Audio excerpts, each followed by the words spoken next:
The serpent had deceived Eve with his forked tongue. He knew that Eve and Adam had no concept of death.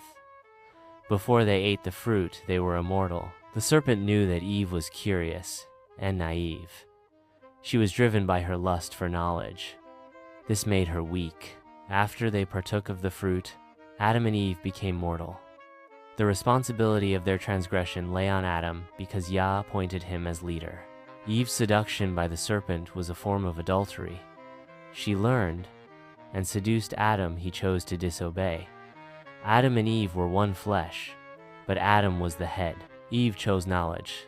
Adam chose love. They did not die physically, they died in spurt. They did not die immediately, but they did die.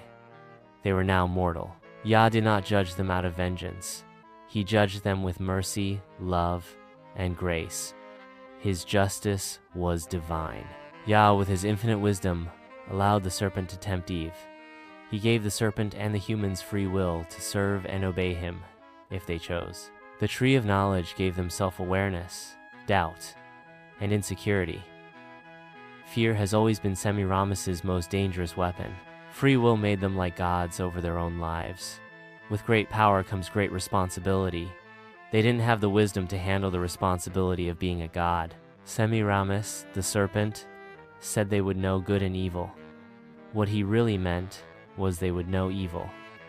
Evil reveals goodness. Semiramis was no god himself. He was jealous of Jehovah's creation. He wanted to be like the Most High, so he deceived Eve.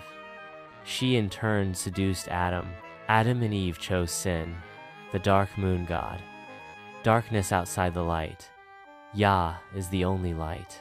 This chain of events shaped what is now known as the human experience, the ego or mind, physical and spiritual. It is the twin pillars, the checkered floor, yin and yang, good and evil. It is the leaven spoils the lump. Adam and Eve ate the forbidden fruit. They disobeyed Yahweh.